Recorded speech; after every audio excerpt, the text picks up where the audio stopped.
Hello everyone, my name is Case. It's been like a year since I've recorded one of these Ạnglic lesson videos, but I'm gonna give this a shot. I also have more planned. Let's get into the third lesson, which is pronouns and articles.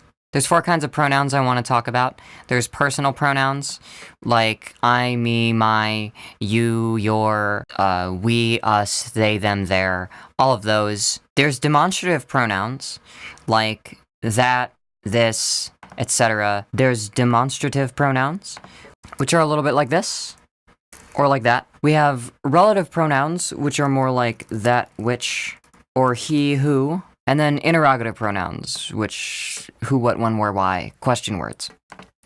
So, let's get into the first section here, which is the personal pronouns. This chart is my favorite thing to fill out whenever I'm doing new conlangs. They're really commonly used words, and they deal very directly with the grammar. So, personal pronouns, favorite of mine. So, we have the same 4 cases as the nouns, and this time, nominative and accusative are differentiated when they weren't with normal nouns. We have 2 sets of numbers, like nouns have singular and plural. We also have a reflexive, which I will get into. Both singular and plural have first, second, and third person. And then the third person has a gender split in the singular between animate and inanimate. There is also indefinite, and I'll also get to that. This might seem a bit daunting, but English actually isn't too far off with how complex our pronoun system is. But let's get to pronunciation before I get to use. In the first column, we have ik, which in some dialects is ich, which is pronounced more like it, but it's ik.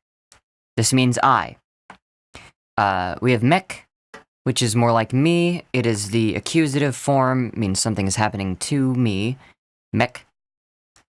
We have min, which is mine in English, and me, which is where me comes from. This means to me, because it's dative. In second person, we have thu, which is Middle English thou, actually. And then we have thu, which is an extended version of thou. We have thine, which is Middle English thine, and also thee, which is Middle English thee. So going into third person, let's start with animate. So we have ze, zik, zen, which is there, and zem, which is to them, to this person. This pronoun, ze, not only are these similar to ze, which is she or they in Dutch, it is also close to a pronoun se, which was taken right from Proto-Indo-European and standardized into this style, which I figured was the best no-nonsense way to preserve this and still have it simple. So we have ze, zek, zen, and zem. Ze, zek, zen, and zem. You can think of this almost like saying they with an accent. Ze. And then this becomes ze, zik, zen, and zem. Pretty easy. We also have inanimate pronouns for objects, and that originally was derived from hit, or his in Proto-Germanic. The nominative form, to keep with the 2-letter nominative convention here, gets reduced to it. Hit can also be pronounced it if it follows a hard consonant. You don't always need that H there. Similarly, hin and him could be pronounced in. So these mean it, hit, and then of it, its, and then to it. And then with indefinite here, we have an, which is the Ānglic word for one. And it is just like saying one does whatever. An shall kun this. One should know this. An shall kun this. This means one should know this. An does not differentiate between nominative and accusative. And the genitive and dative forms are a bit strange. The genitive form is a reduction of annis, which would be how it is spelled if it was a full word, ans. And then an just lengthens the n for the dative. An means to, one. Then let's move into plural. We have we, All of these start with the same letter. You may notice that with a lot of these, besides it. They start with the same letter, keeps it standardized. And we have we, but we also have a v or a w at the beginning of these other words. And those are actually not pronounced as w. Instead, they are a specific stylistic way of spelling the oo sound, just as a way of differentiating these pronouns in particular. So we have us as the accusative, ur, meaning our, and uns, meaning to us. So we, us, ur, and uns is we, us, our, and to us. Then we get into ya, the second person, which is actually where the word you comes from. The nominative form is ya, and you may notice all of these have this ge at the beginning. These words here, even though this is spelled as if it's a diphthong, yo, it is more pronounced yo. So we have ya, and then yo, and then yor, and those are those words. They is pretty much identical to English. We have the word they for nominative. We have them, and then their, and then. As an English speaker, I am assuming you know they, them, and their. They're pretty easy words to get down. Then we get into reflexives. And reflexives are pronounced either C or Z, depending on how much emphasis you want to put on them. And here we follow the pattern of the singulars, where we have Z, Zik, Zin, and Zim. That's pretty simple. So these are pretty easy to pronounce. Ik, mek, min, me, thu, thin, thee. Ze, zek, zen, zem. It, hit, hin, him. An, ans, an. We, us, ur, uns. Je, yo, yor, yo. They, them, their, then. Ze, zik, zin, and zim. That's all the pronouns. It's a chart you have to memorize, but you already know most of it. So these are used like ik, seu, thu. I see you. We have ze, met, mik. They meet me. He meets me. She meets me. This person meets me. There's one word for animate. We'll get to differentiation later. Ik, zem, ut ken, thu. Here's something that uses a dative. I explained how datives work in the nouns lesson. They usually come before a verb, like French. This sentence means I introduce you to them. So I, to them introduce you. We have nominative, dative, to them, and you, which is you are the person that the verb is happening to. You are the person being introduced, not the person being introduced to. Now there's still these reflexives here. These are basically how English uses the word self. And you can say, ik lærde sig. I taught myself. So you can use it like, ik sim lærd. Ik sim lærd. I taught myself. I taught to me. To self. I to myself taught. I taught myself. There's a lot of nuance, and there's some languages that use... Now, there's some Germanic languages that use reflexives in a more interesting grammatical way with a lot of transitive and intransitive verbs.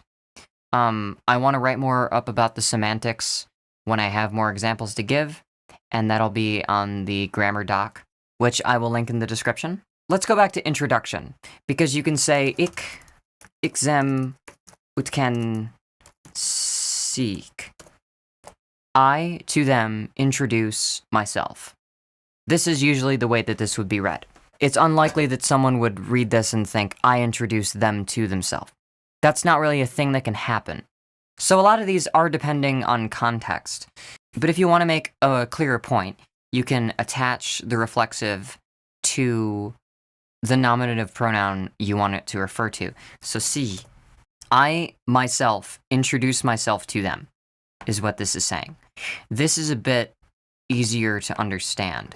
If you wanted to say, ik sem sim ut ken sik, that would mean more so, I introduce themselves to themselves, which that's pretty confusing. There's also 3 forms of stress that you can put on the genitive.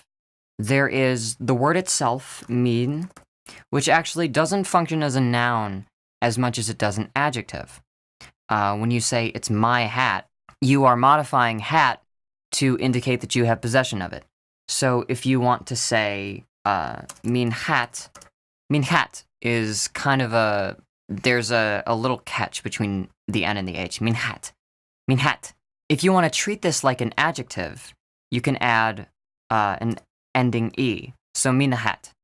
That treats it as if it is an adjective, modifying another noun. There's some words that you don't have to do this with, as with, like, min kot. That flows. Min kot also flows. If you want to use the genitives in a non-modifying form, and just like adjectives, you wouldn't add the E if it's not actually modifying a word. So if you wanted to say, the socks be min, you would not say, the socks be min. There is nothing coming after mina that you have to modify. The socks be min. The sock is mine. The third unstressed quick form just takes the first sound and tacks it onto the beginning of the word. So instead of saying, min the hat, you could say, mi hat, right? And this works for the other singulars as well. So, the coat, your coat. Heshab, its shape. This is more of a verbal thing, more of a stylistic thing, if you're writing and you're short on syllables or just want to make something flow better, or don't want to emphasize the genitive as much as the noun. The E is normally removed from the genitive if the next letter starts with a vowel. So if you want to say, vin a glass. Vin a glass sounds better than vina a glass. It just flows better. This means your eyeglasses. Now, with third-person pronouns, there's also the element of differentiation that we have to consider. Some languages use an animate form of this or that, this person or that person. I chose to use something a little more esoteric, I guess. And it's indexing. It's something that ASL has, and it's something that we do ever so slightly in English if there is some ambiguity there. Now, the default to use is oder. So, let's say he meets her, or she meets her, or he meets him. If we were to translate any of those, we would need to differentiate person A from person B. Now, the way that we would accomplish this in Ạnglic is by saying ze met oder. The way we would accomplish this in Ạnglic is by saying ze met oder. You can also spell that oder. Ze met oder. One meets the other. And you can, decline these basically any which way. You can also use the plural form. Ze met them. You can use a plural form in this case if it is clear that you are referring to two singular people. That's another context thing. If you want to introduce more people, you can expand this paradigm, as long as you decline them the same. You see, this row here starts with a T. Ze met tem would be understood as person A meets person B. Ze met chem would also be used as person A meets person B. Ze met chem. You can also go ze met. You can also go ze met chem, ze met shem, ze met pem. You can use a lot of these. Ze met bem. You can whatever, as long as you conjugate it the same, and it is understood that this is a pronoun. You can index in this way. Even em would be logical. If you want to assign someone's name an indexing pronoun, you can say seftunte. Seftunte. And then you can refer to them as te, tem, ten, tem for the rest of whatever sentences you refer to them. This is similar to how you do it in ASL, where you sign someone's name and then point to a space to index them in that space. And then whenever you want to reference that person, you do signs from that space or point to that space when you do signs. So you can have seftunte, rad, wolf, che, hekwende, And you can say these in a sentence if you're introducing people. If you're going to be telling a story, it lets you list your traumatis persona that you can then weave throughout your sentences. So then we can take some of these and use them in something like Ze chem ut kentem. With the given context, this would mean that they, our subject, introduces to Red Wolf, chem, Seftund, who is tem. They introduce Seftund to Red Wolf. We're leaving Hawksman out of this one, sorry. But that's how indexing pronouns works. So let's move on to demonstrative pronouns. This kind of pronoun introduces a new case called instrumental, which there was a bit more of, I believe, in Germanic and Proto-Indo-European, but it's been stripped down to only a few categories of pronouns. Instrumental means you are using the noun that is being referred to. Now, these are pretty similar. We have that, both nominative and accusative. These are not differentiated nominative and accusative. I just have it there to make the chart look good. We have that, thus, them, and the for that. So that, of that, to that, and using that. And we have the same thing. Dar, them, and thon are... And with plural, we have dar, them, and thon. Dar, to those, them, dar, of those, them, to those, and thon. Same thing with these here, and this here. We have thus, there, thesum, and this. And then this, thir, thisum, and thin.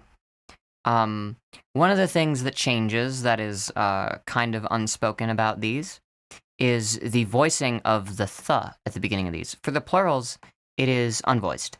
So thar, them, thon. While the singulars are that, thus, them, the. It's easier to differentiate those. It lends a sharper sound to a larger group, essentially.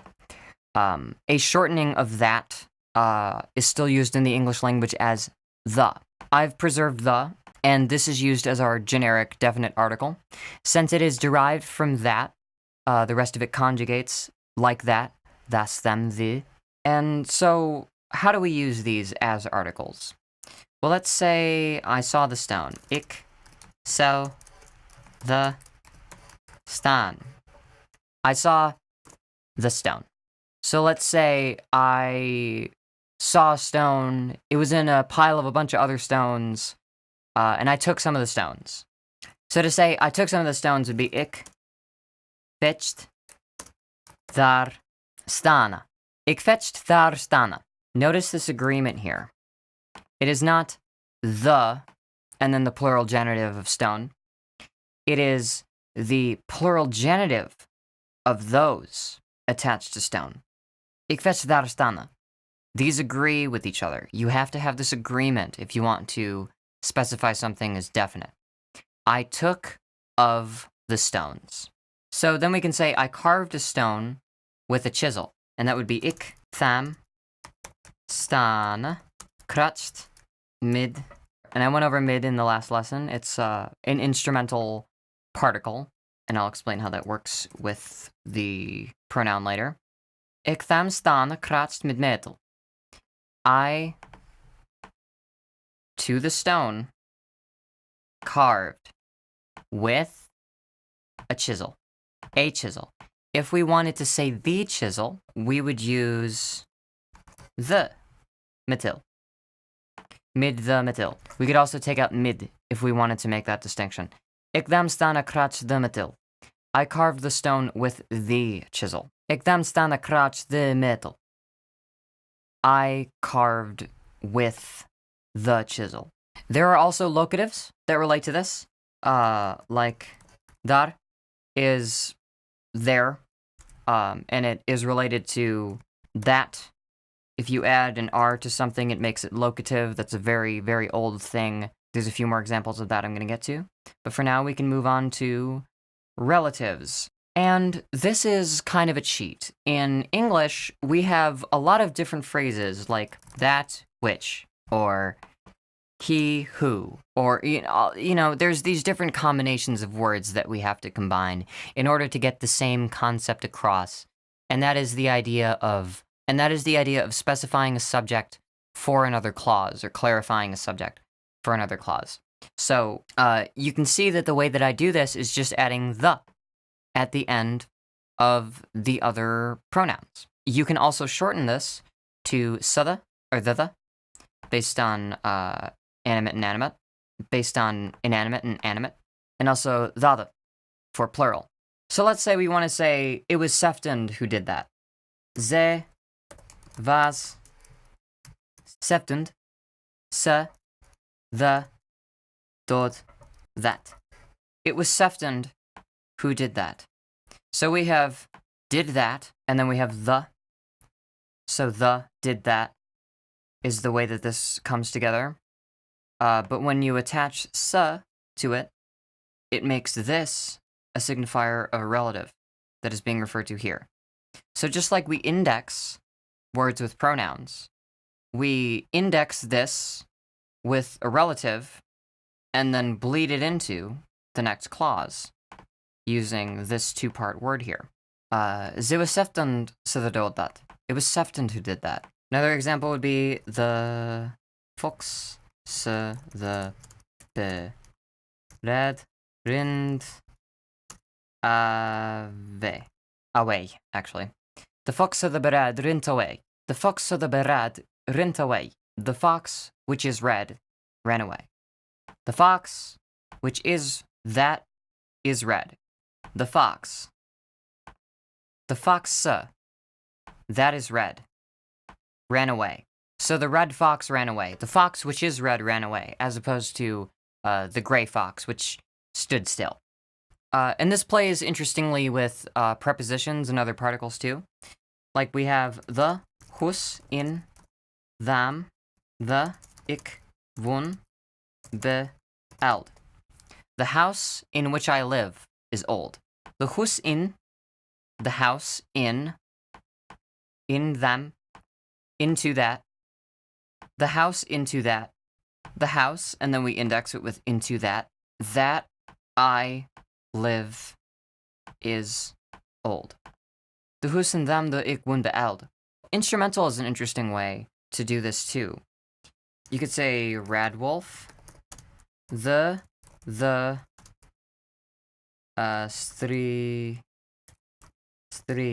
Radwolf, who was sent to fight, who was used to fight. Radwolf, who was used to fight, is how you would say this in English.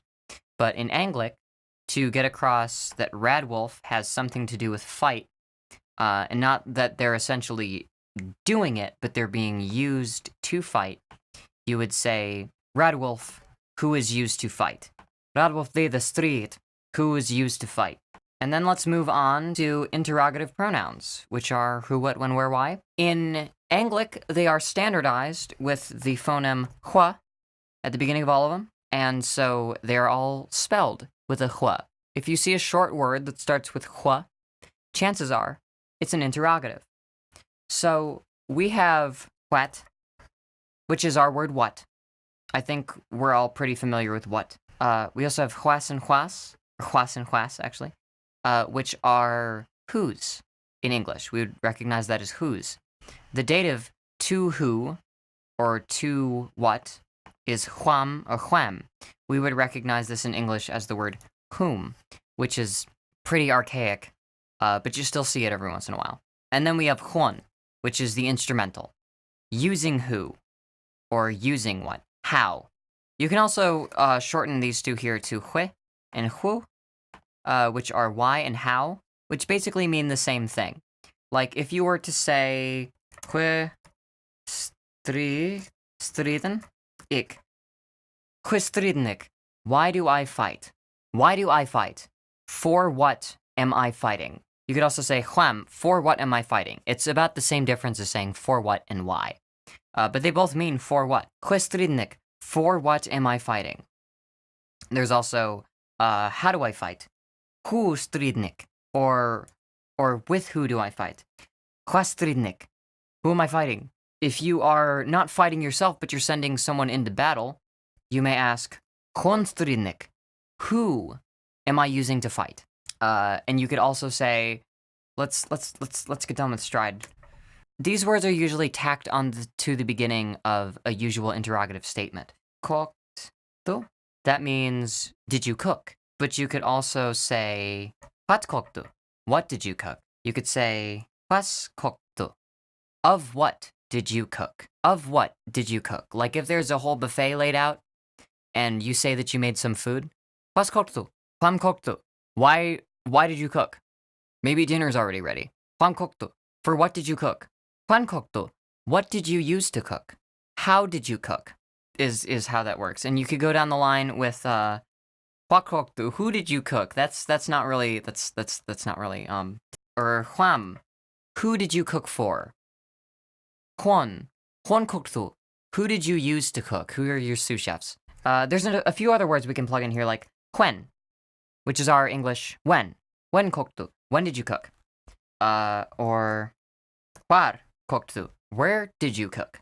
"Hwar," which is related like there or here is to that or he. "Hwar koktu?" Where did you cook? And then "huva," which is short for huvela, means how much. "Huva koktu?" How much did you cook? There's all ways that you can interpret these things through context, and there's simple ways to word these things, just based on the case system, and based on the fact that you need less words to actually say something. You just may need to memorize more words. That's kind of hard for someone who actually wants to learn this language, which, if I didn't want people to learn this language, I wouldn't be teaching it. But I try to do a lot of the work to make it more standardized. And I try to make it make more sense. As you can see, all of the "ah" and "ah" turns to "ah" in this column, which is pretty easy to figure out once you get that down. If you memorize one of these, you've basically memorized both. And honestly, if you know modern English and you've done any literary research into maybe Shakespeare or other old documents, you probably already know half of these charts. So that's how all of that works. Thank you for watching. I do have more lessons planned, and I would like to do these more regularly. If you want to know more about this language, I'll have links to the lexicon and the grammar in the description. If you want to take a crack at trying some of this stuff in the comments, feel free. The next round of videos will probably be about verbs and negation, so stay tuned for those. Thanks.